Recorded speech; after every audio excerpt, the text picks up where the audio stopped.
George Bush believed in the institutions of government, which I think, too, is another reason why this moment to remember and to compare and contrast is so important, because our institutions are so under siege right now by the government itself. The big character of the man and the contrast with the small character we see today. What becomes undeniably obvious with every bio run about Bush 41 is that stark contrast between these two men. Donald Trump is 180 from who George H.W. Bush is. A CIA director, a UN ambassador, ran the RNC, vice president, president, congressman, took courageous stands. He was a great man. This president that we have now is trying to unravel everything that he did and Obama did. These are the values. This is the kind of man I want my son to grow up to be. I thought he was our greatest living American. He was a leader respected. He had proven himself. It's almost suggestive of pomp and circumstance of royalty. He was so very human. And for that reason, we can see God in his life.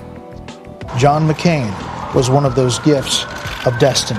The America of John McCain has no need to be made great again, because America was always great. Wherever people are free, 1,000 years from now, they'll know the name John McCain. That John McCain's death has brought people together.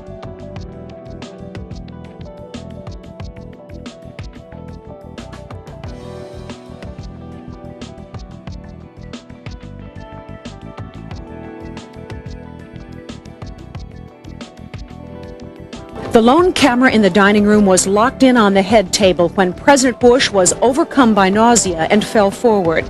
It appears he lost consciousness as he toppled over onto his host, Prime Minister Miyazawa. He said Barack Obama is directly responsible for it because when he pulled everybody out of Iraq, Al-Qaeda went to Syria, became ISIS, and ISIS is what it is today thanks to Barack Obama's failure.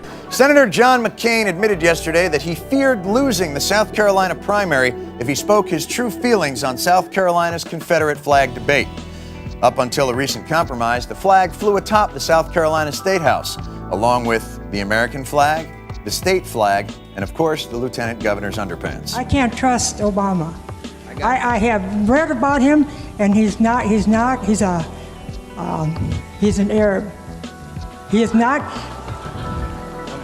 No, ma'am. Donald Trump is 180 from who George H.W. Bush is. And that is why we celebrate George H.W. Bush's legacy.